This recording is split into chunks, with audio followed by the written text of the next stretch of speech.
In today's video, I'm going to teach you how to connect broker to Metatrader. By the end, you'll know exactly how to take the credentials from your broker and sign into your trading account inside Metatrader so you can start analyzing charts and placing trades.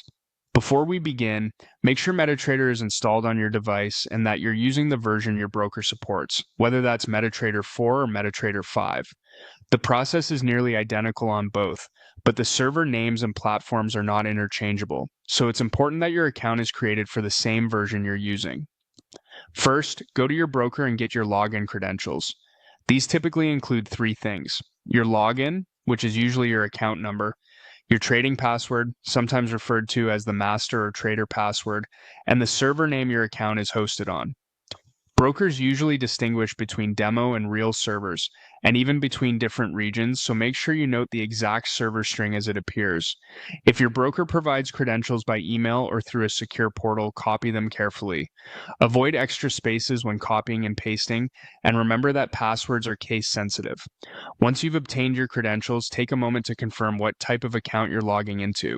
If you plan to practice, that will be a demo account. If you intend to trade live funds, that will be a real account. Also check whether you've been given an investor or read-only password versus a full trading password. A read-only password lets you view charts and positions but not place trades, so you'll want the trading password for normal use. Store these details somewhere secure so you can retrieve them later. Now go to your Metatrader platform, launch the application and give it a few seconds to load the main workspace. You'll see your chart area in the center, a market watch with symbols and prices, and the navigator panel on the left where accounts are managed. Everything we need to log in will be available from that left-hand section. Click on Accounts in the navigator to bring the accounts area into focus. This is the section where your previously connected accounts would appear and where you can manage new logins. If you've never connected an account before, it may be empty, which is perfectly fine. Right-click on Accounts to open the context menu. This is where Metatrader places options for adding or switching accounts, and it's the quickest path to the sign-in window you'll use. Click on Login to trade account from that menu. A login dialog will appear with fields for your login, password, and server. This is the official sign-in window for connecting your broker account to Metatrader, and it works the same for both demo and real accounts. Type in your login. This is usually a number assigned by your broker for this specific account. It's not your email address or a username from the broker's website. It's the account login number.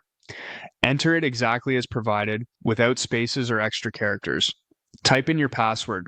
Use the trading password associated with this account. Be mindful of capitalization and any special characters. If you're pasting from a document, make sure no stray spaces are included at the beginning or end. If you only have an investor password, you'll be able to connect but not place trades. Type in the server. This must match the server name your broker gave you, such as the demo or real server string assigned to your account. Often, Metatrader will let you choose from a drop-down or search for the server. Select the exact match to avoid authorization errors. When everything looks correct, confirm the login to let Metatrader connect. You'll know you're connected when the status in the bottom right shows data flow, your account appears under accounts in the navigator, and prices and market watch update in real time.